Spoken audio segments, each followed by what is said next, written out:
Dawson Rider with you. Hey YouTube, Dawson Rider here. Welcome to my review for the Mighty Morphin Ninja White Ranger figure. If you don't know, this is the Ninja Ranger mode used in MMPR Season 3, as well as the Ninja Ranger suit used in the Mighty Morphin movie. It's kind of multi-purpose. For whatever reason, it seems like they can't market anything as something from the movie, but with this figure, you're effectively able to get representation for both the movie version and the show version. There's a chance there's some small differences within it, but it's nothing for me that I noticed that much. But, speaking of, with accessories, you have 3 different heads. The one I have on him right now is kind of the generic suited up one from the movie, and you also see it mid-morph sequence. I'm leaving this one on right now for the sake of comparison to a past version since it's the most similar. However, you do get 2 other heads. Right here, you get kind of a just almost completely civilian head with just a headband. I think this was probably seen mid-morph sequence too, maybe just because they can include it, but also this was the one they had a lot of the time in the movie, so you can represent this form. I don't think it captures Tommy's likeness the best, though, out of all the different Tommy ones we've gotten. Then you have this one, which is my personal favorite, which represents the Ninja Ranger Power mode from MMPR Season 3, where their heads are more fully covered. I just always thought it looked cool. Plus, we've never really gotten a figure version of this. Right here is also just a little collar to put on there for that mode, which we'll show. Aside from the closed fist, you have just 2 kind of open-palmed, karate-shaped, like, they're kind of karate-chopped hand, but they're a little bit more curved for, like, a unique ninja look. And a pretty cool, unique, standard little lightning effect part here. It actually looks pretty neat. It's kind of got this, like, white shine to it. It looks really pearly. Talk about the figure itself. And honestly, I'm pretty happy with this figure. I know that there has been some kind of notorious issues with these, with some of the early ones, with some mistakes and some broken pieces and stuff. For me, there was nothing wrong with mine. Nothing broken, no mistakes that I personally noticed that were absolutely deal breaker or anything. I do have some small nitpicks about it, but for the most part, I'm personally happy with the figure I got. I was actually quite excited for the release of these. I know it's more MMPR stuff, but it's kind of the MMPR release I like because it's not just going over the classic suits in a different form. It's kind of more of a niche release of something that we've never really gotten before. You know, we did get some movie suit figures, which I'll show off in a minute, but we never got the modes for Season 3. It's a figure that I've wanted for my Power Rangers collection for a long time, especially, like I said, the Season 3 mode. So I was actually pretty excited to get these, because even though we dip into MMPR all the time, it's something we never got for that. And so this, like I said, is the standard head sculpt I have on him for this, which is kind of the half-morphed or the movie version of it, which it basically you can tell has the same head sculpt as the regular Tommy one, and it doesn't look the most accurate like Tommy, but it's basically just the eyes, so I think it looks fine for what it is. I think the overall details on the figure look pretty good. I think the coin looks a little bit strange, like it looks more like a little button pop-out than an actual coin, but I think the gold paint on it actually looks really good, and it has a nice contrast to the black behind it, and it looks pretty cool. And I think they did a really good job on the sculpt of the robes, because it's kind of got all these little pieces in here to make it look like it's actually folding, and I think it looks pretty good. It can obviously lead to some awkward stuff, like the legs don't look the greatest, you can see with all the articulation lines, but that's kind of hard to avoid with a figure like this, and again, it's not a deal breaker. There's not a lot of details to miss on this figure too. I'm so sure someone's going to tell me about something that is supposedly absolutely crucial, but I think they got all the main details on it. You know, you basically just have the gold outlining, diamonds here with the gold outlining and the black, and I think they did a good job on those, and I think overall, proportionately and look-wise, outside of things you come to expect, like being able to see the articulation lines, I think it looks pretty good personally. Honestly, just as far as the aesthetics, the only complaint I have is right here. You do have this big gap right here, which I think that's the most annoying part, and the only thing that I really find to be ugly and annoying about the figure.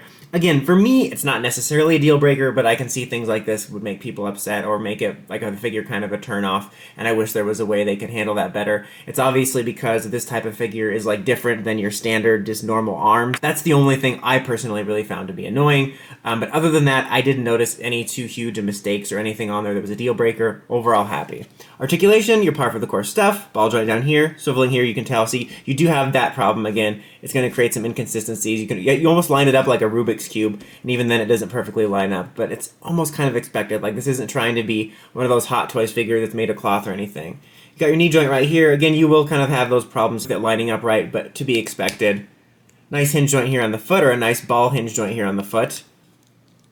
And then for the waist, though, you only have the waist articulation, which is kind of strange, like instead of having the waist and then the hinge. But I actually do kind of like that, because otherwise I feel it would have been like a weirdly solid cloth piece here with the hinge, and it would have looked awkward, even though it kind of hinders it so you don't have as much articulation on the surface as you usually would. I think for the design, they made the right choice, and I think this looks a lot better and more smooth and more cohesive. Then you have the nice ball hinge joint at the arm, you have an elbow joint right here, swiveling at the arm, swiveling at the fist, and the head and neck articulation. But other than that, all the same stuff, and a very solid figure. Again, kind of like In Space Blue, which I also recently reviewed. It's one of those ones that's like very nicely articulated, like nice tight joints, no loose joints, which is good, but it's not those like overly tight joints where they're like really clicky and you have to push it really hard. It's just like the perfect balance. Now I am going to show just really quickly how to switch off the heads and just to get a look at it in its Season 3 mode. But before you do that, I did want to compare it to really one of the only other versions of the figure released. There were some tiny collectible, like this big figures released, but that's not really comparable in terms of, you know, this type of figure. But this was the original 90s release for the movie, the only like kind of comparable for your collection type of thing. Now this guy's got a little bit of a yellowish hue to it, but that's just from the plastic aging. So that's might not happen on yours if you have one and it just didn't age, or you got a new one or whatever, but just of note, it's not a difference between them at factory settings. These actually aren't that bad. I mean, they're clearly like older retro figures, not as accurate as this, but these aren't that bad, but obviously they're kind of stuck in these pose because they're a gimmick figure. Like there's a little thing right here on the back, and his gimmick is like moving a weapon around his hand, and you can see there's a little peg on top of his hand, but it's one of those ones that's kind of permanently stuck in a very strange pose. But these like aren't as bad as I remember them or thought them being, but obviously if you're looking for a really good movie suit figure for your collection, this is obviously the superior pick, and there's been very few options in the years between, but this is a clear upgrade when you stand it next to that. But just to show quick, so just pop the head off here, and then take this little piece off here, and then you slide the collar over here. So you went ahead and turned the collar around so it's more cohesive, but there you can see that what my personal favorite mode is, the MMPR Season 3 mode recovered, and it just looks really cool to me. Honestly, I know that these figures have had some trouble, a lot of complaints in the early releases. Again, I have those little nitpicks, but overall, I really like these figures personally. I mean, this is my review, I'm just saying, I really like it. Again, like I said at the top of the review, I was personally quite excited for these because these are forms I've always wanted to see figures of, and this is the closest we got, and it was from the movie, so I'm glad to finally have a figure of it, and a figure that in my opinion looks very good. Just be warned of the QC issues, and you know, just kind of be careful and make sure you pick yourself out a good one. I know they're available on Hasbro Pulse, so obviously you would be able to pick them up there with like a selection of multiple options, but they're going to be at Target.